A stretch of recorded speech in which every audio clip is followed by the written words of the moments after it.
raining, but I actually skipped yesterday, not too raining, but yesterday was so busy and my plan was absolutely abandoned because of the weather. So today, let's get back to the rhythm.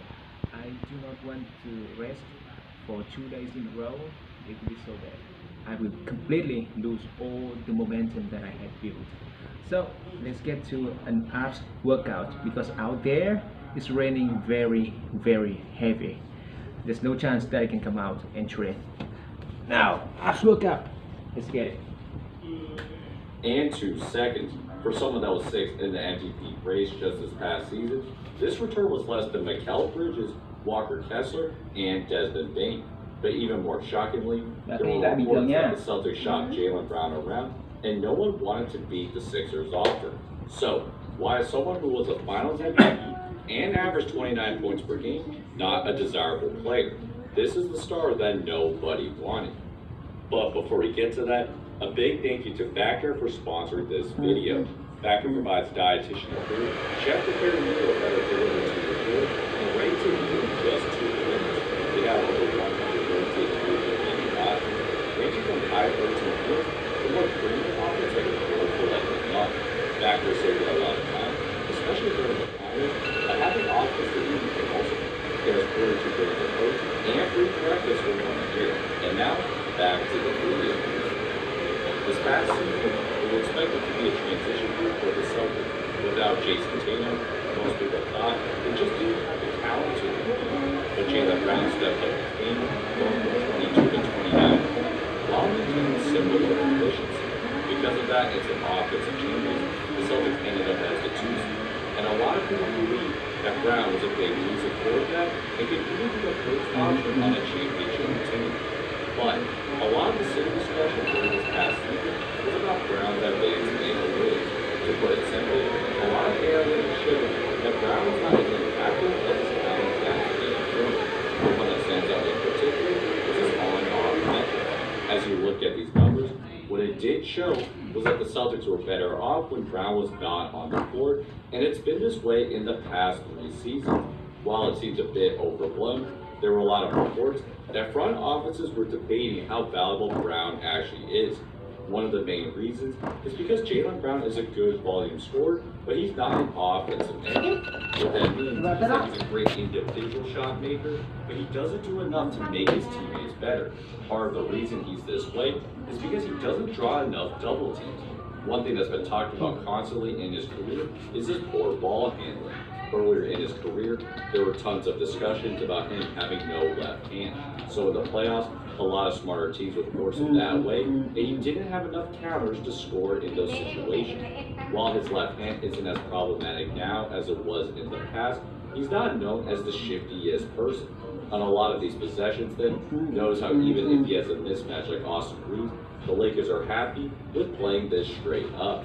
This is one big reason why he doesn't draw double teams as someone who scores 29 points a game, because teams will live with him shooting these tough shots. The other thing that has happened is he's lost some explosiveness. Earlier in his career, he could blow by the best of defenders and get to the basket.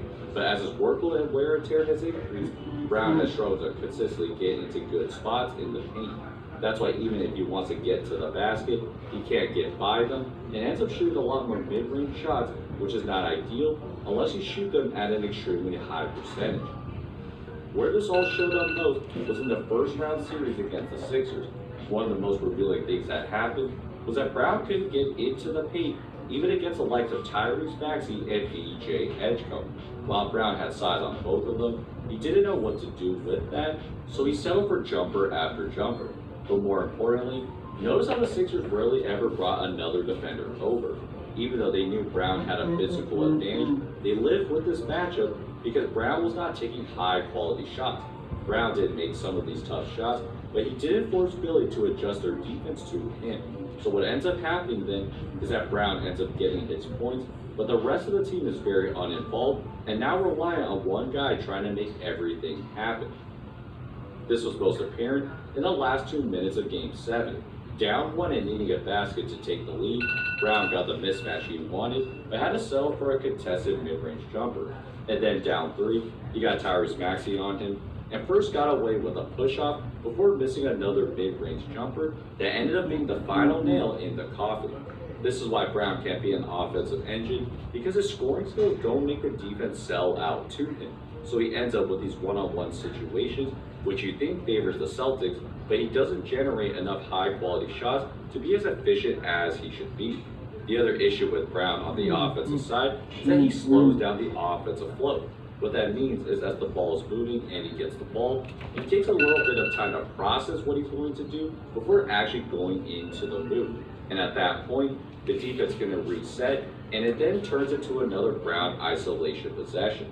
This is part of the bigger problem, which is that Brown doesn't offer much offensively besides his ability to score one-on-one. When he's off the ball, he's not doing much to help the offense flow better than it could as well. For example, the Celtics are trying to run a double drag, and Brown first sets a lazy screen before popping out. Now at this point, there's a lot of congestion with 3 Celtics and Sixers just around the top of the key. And with Oubre up looking at White, Brown has a chance to cut behind him, but he instead just waits for the ball. That turns into a pick and roll and a tough Brown pull-up 3. And even though he makes it, that's a much tougher shot than what the Celtics could have gotten. Here's another one. White runs a dribble handoff this time, but with Brown on the wing, he's clogging up White's driving lane. So even though White is ahead of Maxey, he has no choice but to throw it out to Garza for an okay look. These are some of the little things that won't really show up on counting stats, but is why Brown doesn't look as impactful as it may seem. For this past season though, Brown was more necessary because the Celtics needed someone who could just get buckets. But with Tatum back, the Celtics believe that the ball should be in his hands more often because he could score at volume and create more for others. Even in that Game 7 against the Sixers, when Tatum was out, it was other guys like White and Pritchard that were the main playmakers.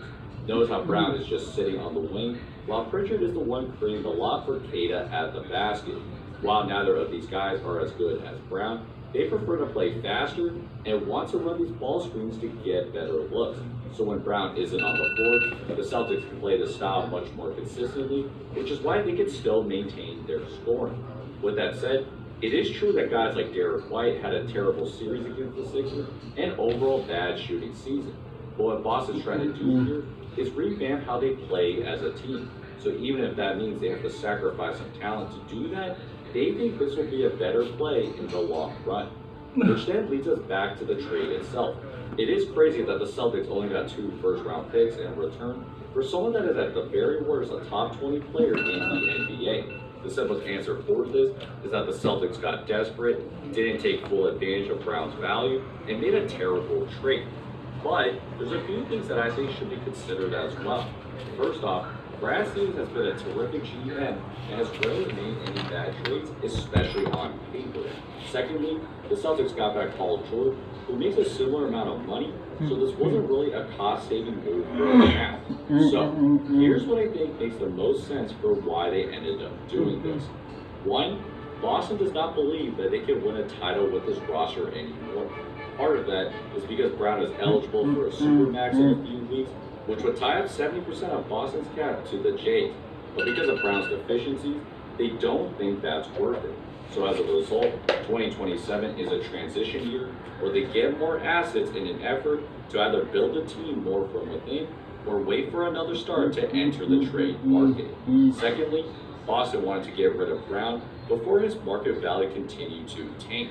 It was reported by Shams that he tried asking for at least 4 first-round picks from multiple teams, but no one was particularly interested in giving that up, which might mean 2 things.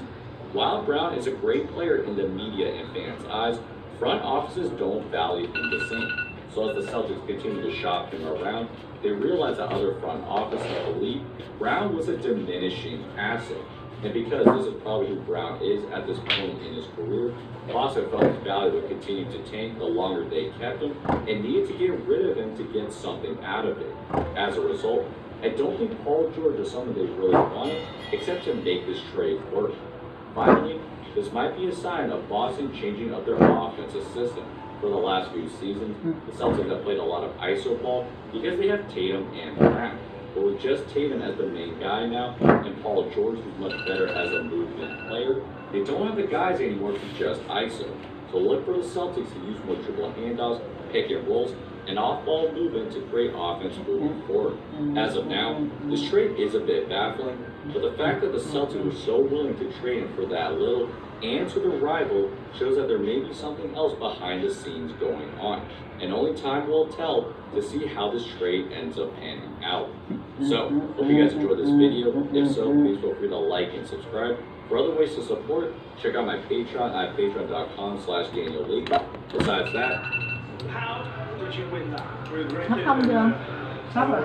Just another semi-final for me. Novak Các bọn cơm Djokovic nha. is 39 years old. Last night he played 5 hours and 15 minutes of tennis, the longest quarterfinal in the entire history of Wimbledon. It was also the longest match of the tournament and the longest match of Felix Auger-Aliassime's career, and Felix is 25, 14 years younger than Djokovic. And Djokovic, at the end of the match, definitely looked like the better of the two. It finished minutes before the 11 p.m. curfew. They nearly had to come back and finish it the next day. And we're talking about a man here who already owns the longest best-of-3 final in ATP history. Cincinnati 2023 against Alcaraz. He's collected more marathons than anyone in the sport, and the win made it 8 consecutive Wimbledon semi-finals. Nobody has ever done that, and he has now 2 wins from Grand Slam number 25. At 39 years of age. That is not normal. But Djokovic has never been normal. And I just got one question for you. Are you not entertained? What the hell? Djokovic is seriously made of something else. He's got to be from another planet, because this man just refuses to let up. He's 39. He's the fittest man out there. Not eating gluten and not eating sugar, wine and pasta and all that. It's definitely working for him, and he should never stop, because he'll keep playing until he's like 45. The craziest part about this is you look at Serena Williams having this comeback after not playing for 4 years. She's only 44, a few years older than Djokovic, and Djokovic is still out there beating the young guns up. He does not care about those kids. They can keep coming, throwing all the punches they want. But Djokovic does not go down without a fight. He is an incredible athlete out there. But this is how the match went down. Set 1 was an absolute battle. 0 breaks throughout the entirety of the first set. Just 2 men holding serve for 1 hour and 22 minutes. But the tiebreak was the monster. 22 total points. Djokovic had to save set points himself and only converted on his 5th set point, 12-10. But Felix answered back in set 2. He finally got the first break of the match, but it was far from straightforward. It was 5-3 up, but breakpoint Djokovic.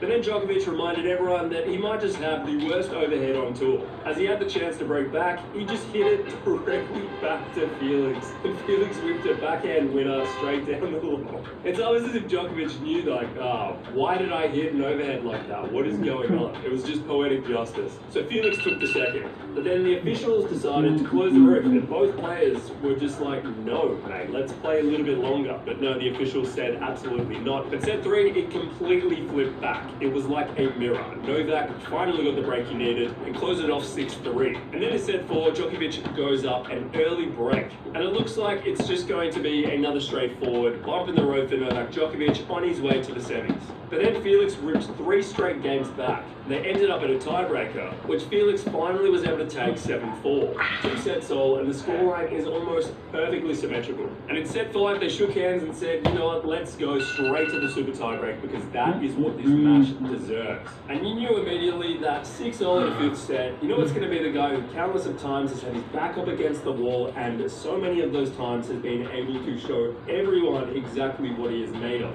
The match was completely physical, and 9-4 Djokovic led, and both men looked completely spent. He needed just 1 more point to enter the semis, and Djokovic took control, hit a forehand straight down the line, and drew the error from Felix. And that was that.